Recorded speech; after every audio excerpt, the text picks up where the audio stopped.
Sorry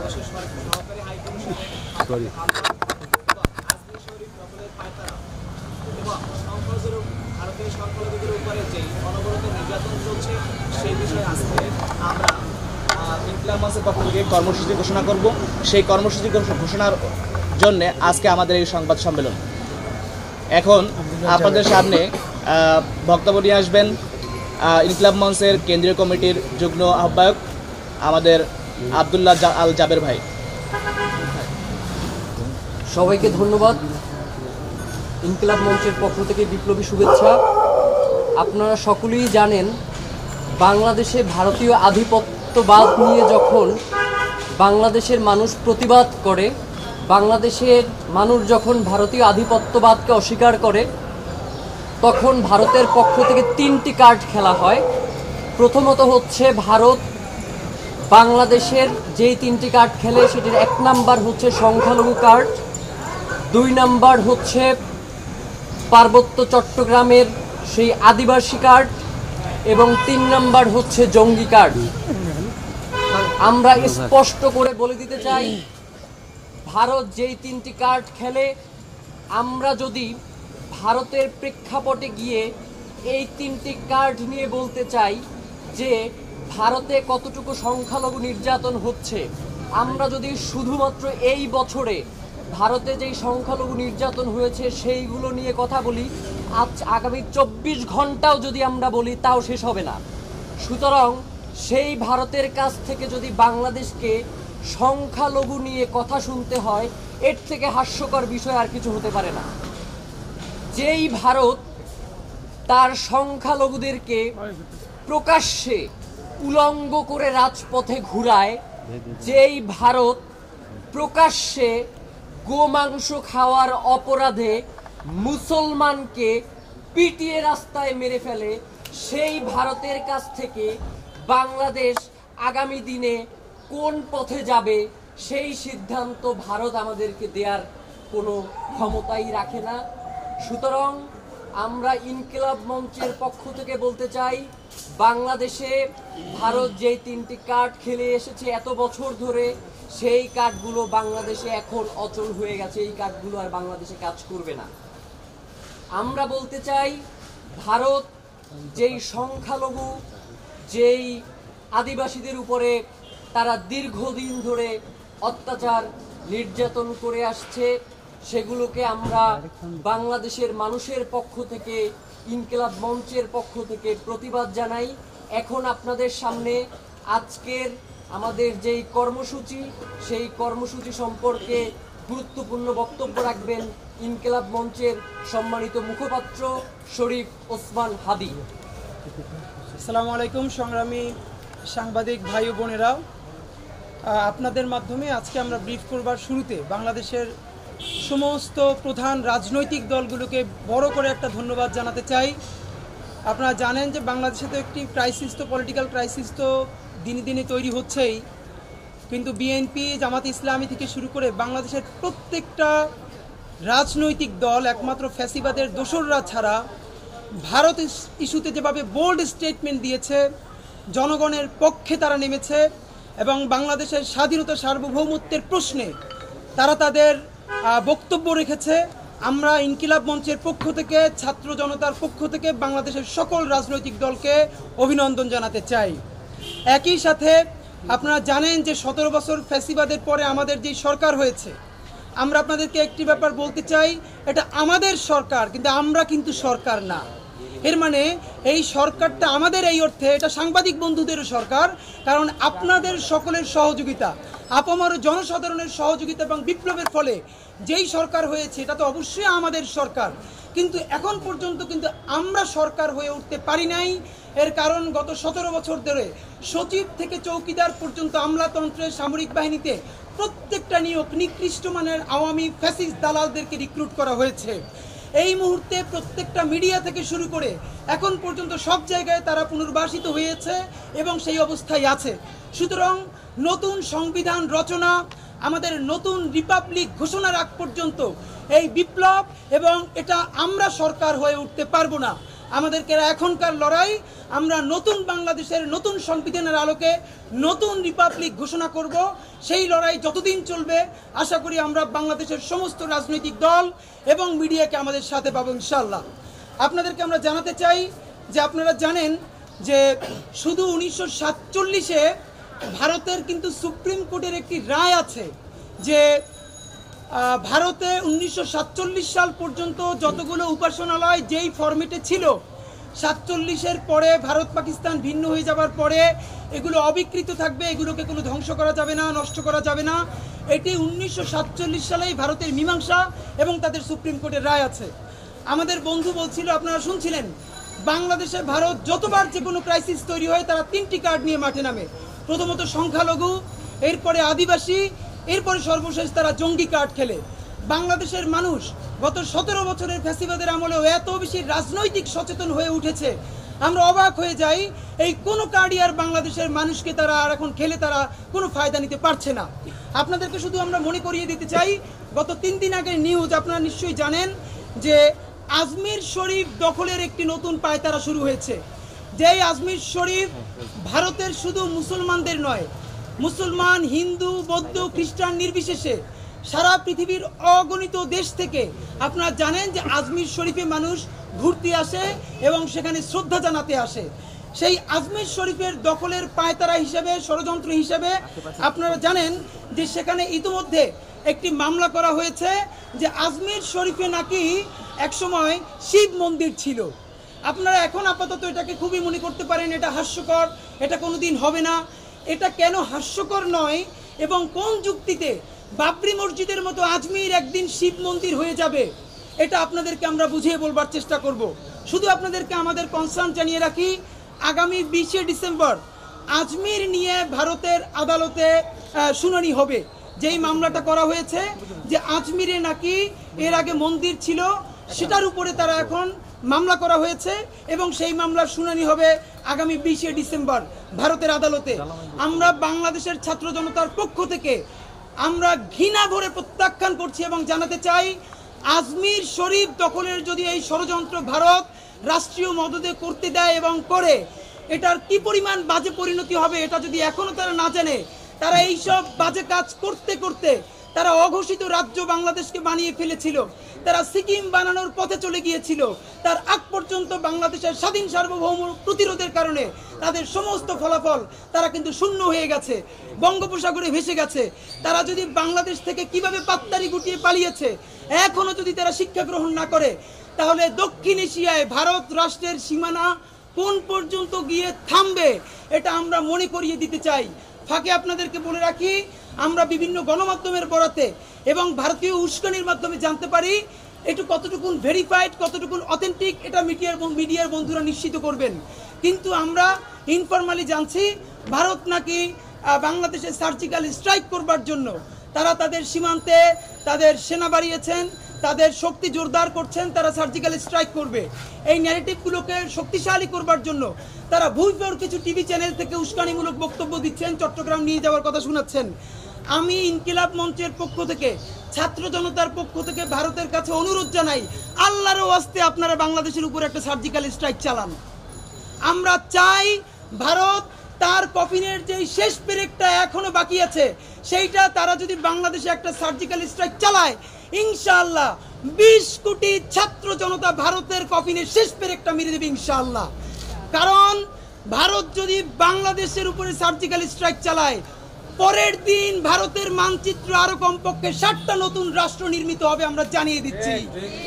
Bharat বাংলাদেশে, দক্ষিণ এশিয়ায় ভারত এখনো এই অখণ্ডতা নিয়ে থাকবে কি থাকবে না, এই সিদ্ধান্ত এখন শুধু ভারতের হাতে নয়, এই সিদ্ধান্ত এখন বাংলাদেশের জনসাধারণের হাতে।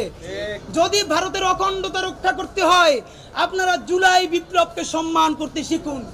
আওয়ামী দালাল ফ্যাসিবাদের চোখে বাংলাদেশকে দেখতে আপনারা বন্ধ করতে শিখুন। জনতার চোখে, বাংলাদেশের স্বাধীন সার্বভৌম চোখে বাংলাদেশকে পড়তে শিখুন।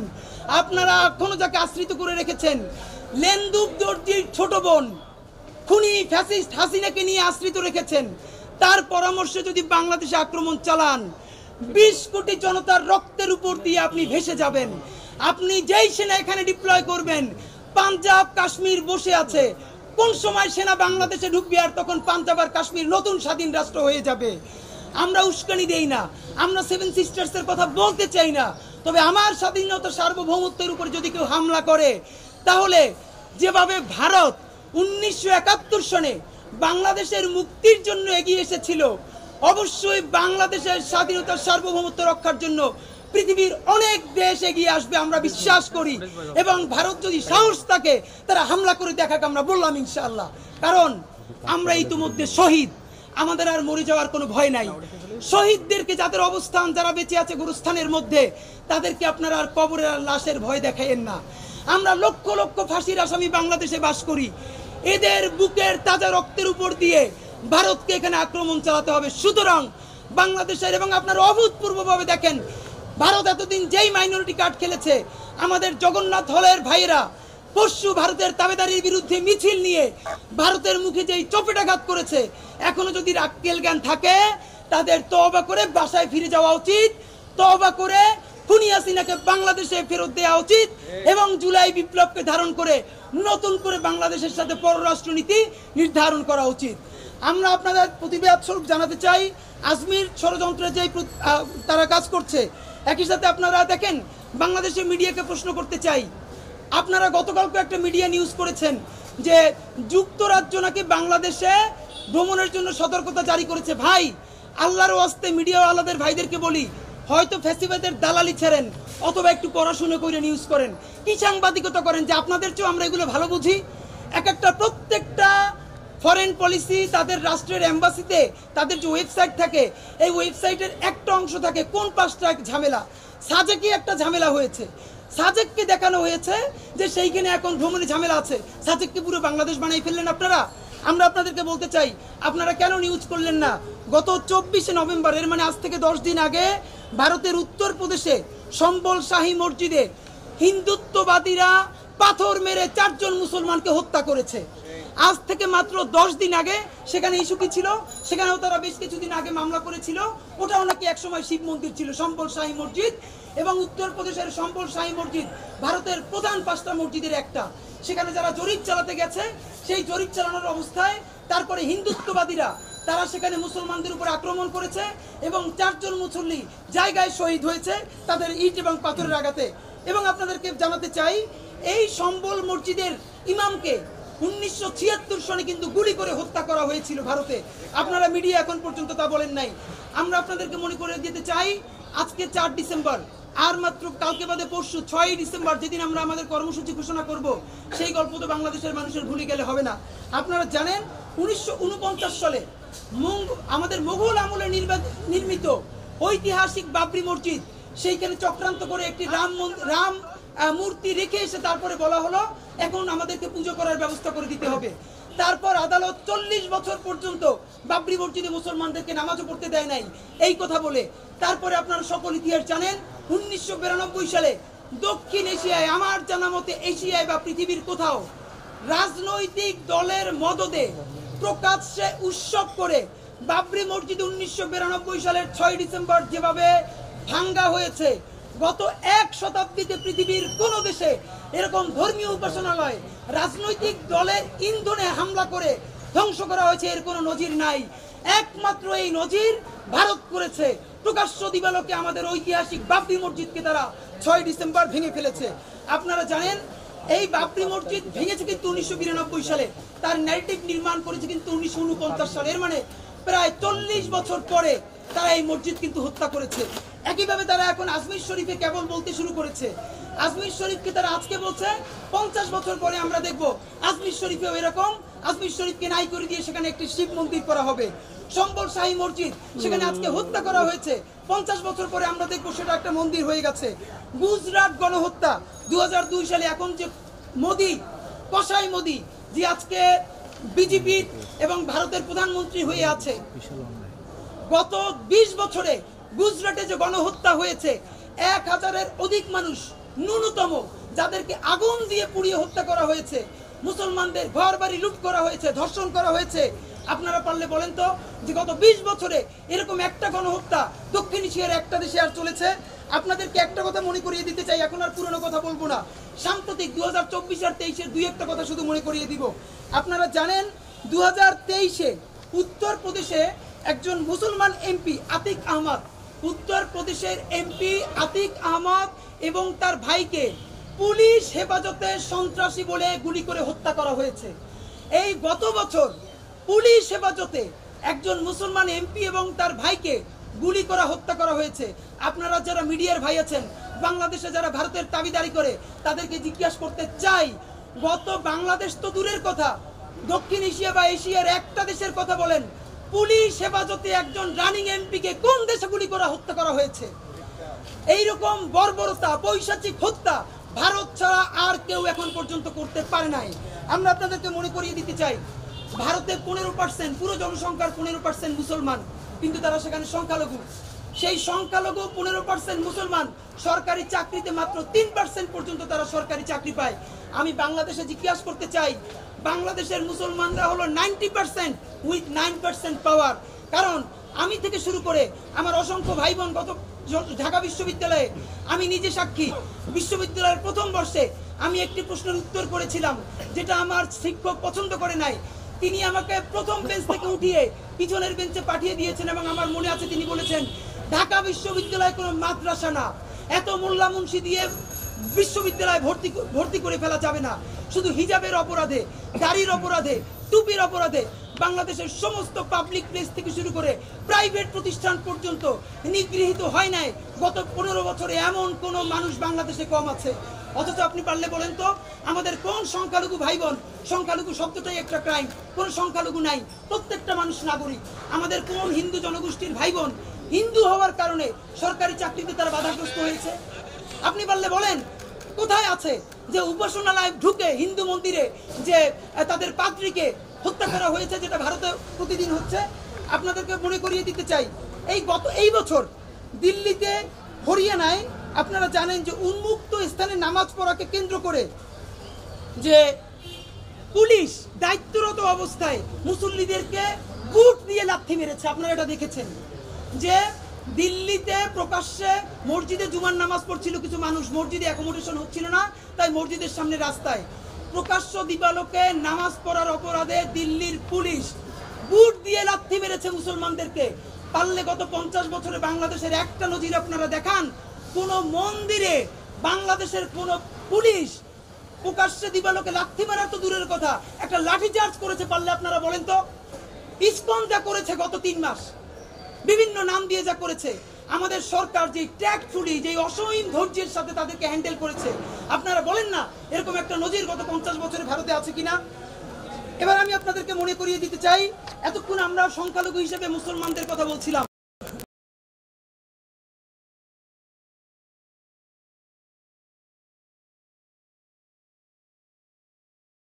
উপরে হামলা করে তার দুই একটা নজির মনে করিয়ে দিতে চাই। দেখুন 1984 সালে পাঞ্জাবের স্বর্ণ মন্দিরে হামলা করে যে শিখ গণহত্যা চালানো হয়েছিল, কমপক্ষে 3000 থেকে শুরু করে বিভিন্ন অসমর্থিত মিডিয়া বলেছে 17,000 পর্যন্ত শিখ হত্যা করা হয়েছে।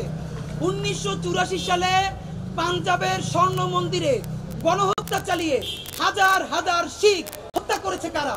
এই ভারত। এবং আপনারা জানেন আমাদের ঢাকা বিশ্ববিদ্যালয়ে যে গুরুদুয়ারা নানকশাহী এখানে আছে, আমরা ইনকিলাব মঞ্চ চিন্তা করছি আমরা সেই মন্দিরে তাদের কাছে আমরা সমবেদনা জানাতে যাব, আমাদের বাংলাদেশের আপামর ধর্মপ্রাণ মুসলমান এবং হিন্দু সমস্ত ধর্মপ্রাণ মানুষদেরকে নিয়ে। আপনাদেরকে মনে করিয়ে দিতে চাই 1993 সালে মণিপুরে পাঙ্গাল হত্যাকাণ্ড করেছে এই ভারত। পাঙ্গাল অত্যন্ত ছোট্ট একটা নৃগোষ্ঠী ভারতের, এক গণহত্যায় 130 জনের অধিককে তারা হত্যা করেছে। গত বছর 2023 সালে কুকিচিন, যারা ধর্মে খ্রিস্টান, সেই খ্রিস্টান ধর্মের কুকিচিনদের উপরে যে গণহত্যা গতবার চালানো হয়েছে 2023 সালে, সমস্ত ইন্টারনেট বন্ধ করে দিয়ে, আপনারা জানেন আন্তর্জাতিক মিডিয়া বলছে 200-র অধিক মৃত্যুবরণ করেছে এবং অসংখ্য নারী ধর্ষণের শিকার হয়েছে। এখন আপনাদেরকে যে রোমহর্ষক ঘটনাটা বলবো, শুধু এই একটা ঘটনার কারণে ভারতের বিশ্ব মিডিয়ায় যেই পরিমাণ নন্দিত হওয়া দরকার, ধিক্কার হওয়া দরকার, অথচ বাংলাদেশের মিডিয়া কেউ এটা নিয়ে একটা স্টোরি করে না। আপনারা জানেন 2023-এর মে মাসে 2 কুকি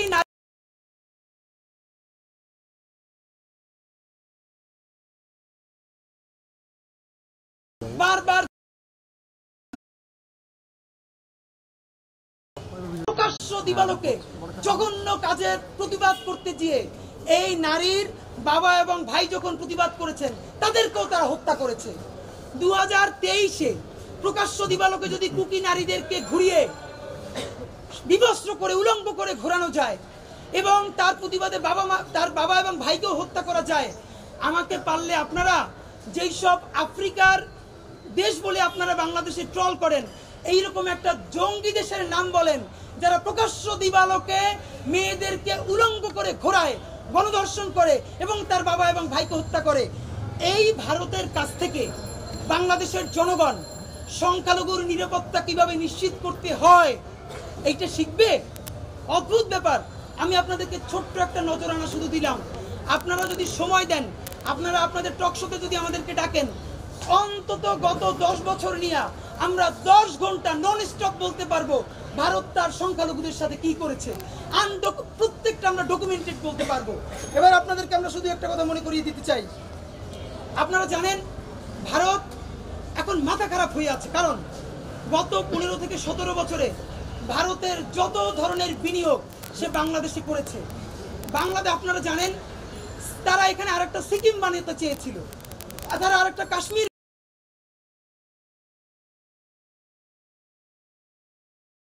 প্রেম এবং সাহসী মোকাবেলায় ভারত এভাবে চলে যাবে এটা কোনোদিন ভারতের হোমওয়ার্কের মধ্যে ছিল না।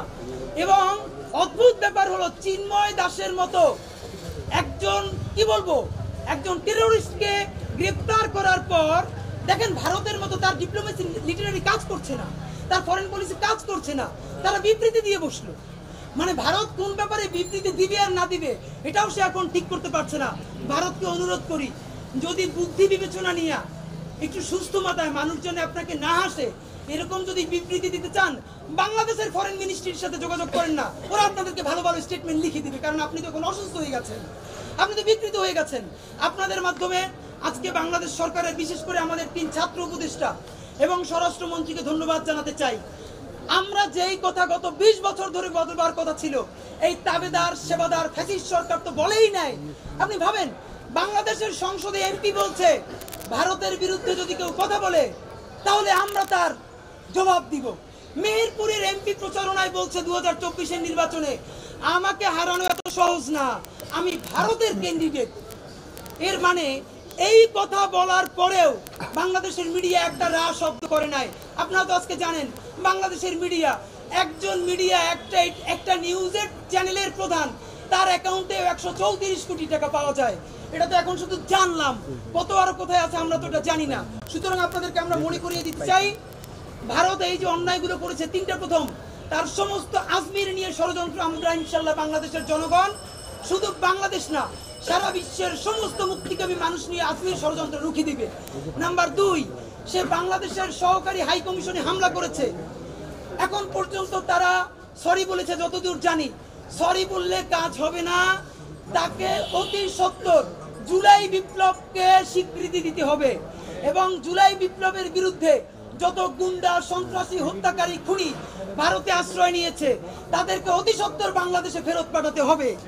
এবং আমরা জানাতে চাই, চট্টগ্রাম নিয়ে যদি ভারত আমাদেরকে বারবার শুধু একটু উস্কানি দিতে চায়, আমরা উস্কানির ভাষায় কথা বলবো না, আমরা মনে করিয়ে দিতে চাই আমাদের ক্রাইসিস যদি চট্টগ্রাম হয় ভুলে যাবেন না আপনাদেরও কিন্তু একটা চিকেন নেক আছে। সুতরাং চট্টগ্রামে ডিস্টার্ব করলে চিকেন নেক কিন্তু ডিস্টার্ব করব। চট্টগ্রামে ডিস্টার্ব করবেন না। বাংলাদেশ গত 50 বছর ভারতের অখণ্ডতাকে যেরকম সম্মান করেছে, ইনশাআল্লাহ আমরা আজীবন ভারতের অখণ্ডতাকে সম্মান জানিয়ে যাব। কিন্তু সেবাদাস মনে করবেন না, তাবেদার মনে করবেন না, বন্ধুত্বের ভাষায় কথা বলুন। দেখবেন গত 15 বছর আগে বাংলাদেশের সাথে ভারতের যেই ডিপ্লোম্যাটরা আসতো কথা বলতে, আমাদের মন্ত্রীরা চোরের মতো বসে থাকতো আর পায়ের উপর পা তুলে রাষ্ট্রদূতরা কথা বলতো। কথা হবে ভাই কলকাতার সাথে ঢাকার কোনো কথা নাই, কথা হবে ঢাকা টু দিল্লি। এখন বাংলাদেশের জাতীয় স্লোগান হয়েছে দিল্লি না ঢাকা, ঢাকা ঢাকা। এই স্লোগান এমন স্লোগান বাংলাদেশের ফ্যাসিবাদের বিরুদ্ধে সমস্ত আম জনতা, মজুর, কৃষক থেকে শুরু সব ছাত্র এক করে ফেলেছে। সুতরাং নতুন রিপাবলিক ঘোষণার আগ পর্যন্ত আপনারা ভারতের প্রতি কৃতজ্ঞতা জানাই। আমাদের যখনই কিছু বিভাজন তৈরি হয়ে যায়, ভারতের এমন বন্ধু তারা এমন কাজ করে, আমরা একত্রিত হয়ে যাই। সুতরাং আমাদের একত্রিত থাকার স্বার্থেও এবং আমাদের একতাবদ্ধ থাকার স্বার্থেও ভারত যদি এরকম উস্কানি মাঝে মধ্যে দেয়, তাহলে এটা তো আমরা তাদেরকে ধন্যবাদ জানাবোই। এবার আপনাদেরকে জানাতে চাই, আগামী শুক্রবার 6 ডিসেম্বর, আগামী শুক্রবার 6 ডিসেম্বর আজমির শরীফ দখলের ষড়যন্ত্রের বিরুদ্ধে, ভারতের উপ সহকারী হাই কমিশনে হামলার বিরুদ্ধে এবং ভারতে মুসলমান, কুকি, চীন, শিখ থেকে শুরু করে অন্য সকল সংখ্যালঘুদের উপরে যুগের পর যুগ অবর্ণনীয় নিপীড়নের প্রতিবাদে ইনকিলাব মঞ্চ ছাত্র জনতাকে সাথে নিয়ে ভারতীয় এম্বাসিতে শান্তিপূর্ণ র্যালি নিয়ে প্রতিবাদী স্মারকলিপি জমা দিতে যাবে। আমি আবারও আপনাদেরকে বলতে চাই, আগামী শুক্রবার 6 ডিসেম্বর মনে করিয়ে দিতে চাই, সেই 6 ডিসেম্বর বাবরি মসজিদকে হামলা করে ধ্বংস করা হয়েছে। সুতরাং বাবরি মসজিদ ধ্বংসের দিনে আগামী 6 ডিসেম্বর শুক্রবার বিকেল 3:30টায় গুলশান 2 সার্কেলে আমরা সমবেত হব এবং সেখান থেকে শান্তিপূর্ণ র্যালি নিয়ে, আমরা প্রতিবাদী র্যালি নিয়ে স্মারকলিপি জমা দিতে যাব ইন্ডিয়ান এম্বাসির কাছে। এইখানে যদি কোনো এজেন্সি উস্কে দেওয়ার জন্য, আমরা বলতে চাই, কোনো মারামারি, পিটাপিটি, হামলার দায় ইনকিলাব মঞ্চ ছাত্র জনতা নিবে না। কারণ আমরা আমাদের প্রত্যেক ভাই বোনদেরকে চিনি, আমরা শান্তিপূর্ণ র্যালি নিয়ে যাব। যদি কোনো এজেন্সির কোনো লোক এইখানে যদি কোনো স্যাবোটেজ করার চেষ্টা করে, আমরা ধরে পুলিশের হাতে তুলে দেব ইনশাআল্লাহ। সুতরাং আমরা বাংলাদেশের ছাত্র জনতাকে জানাতে চাই, যারা ঢাকায় আছেন, আগামী শুক্রবার 6 ডিসেম্বর 3:30টায় আপনারা গুলশান 2 সার্কেলে থাকবেন। সেখান থেকে আমরা র্যালি নিয়ে ইন্ডিয়ান এম্বাসি অভিমুখে প্রতিবাদী স্মারকলিপি দিব। ঢাকার বাইরে যারা আছেন, আপনারা জুমার নামাজের পরে শান্তিপূর্ণভাবে বাবরি মসজিদ হত্যার দিবসে ভারতের আজমির দখলের পায়তারার বিরুদ্ধে, সংখ্যালঘু নিপীড়নের বিরুদ্ধে শান্তিপূর্ণ প্রতিবাদ কর্মসূচি পালন করবেন। আপনাদের যদি কোনো প্রশ্ন থাকে করতে পারেন। জি প্লিজ।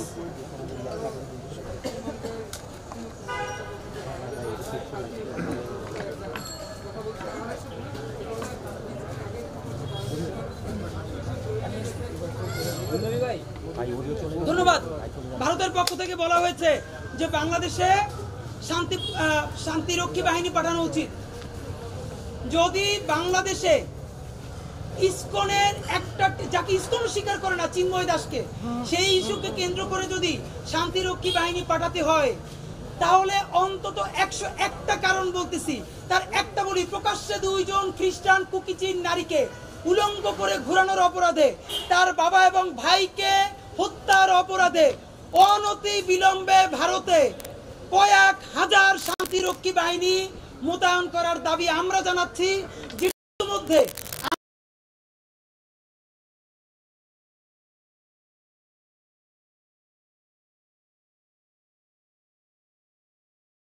এখন বাংলাদেশ বলবে ভারতের শান্তিরক্ষী বাহিনী লাগবে কি লাগবে না।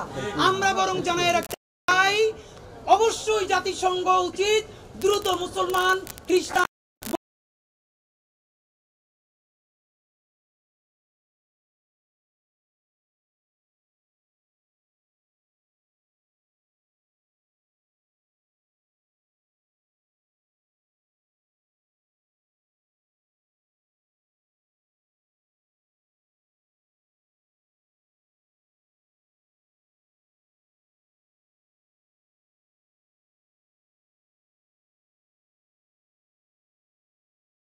আছে ইনশাআল্লাহ।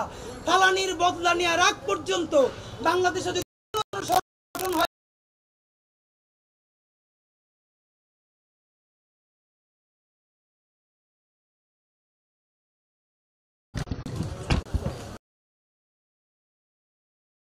প্রশ্ন আর করে নাই।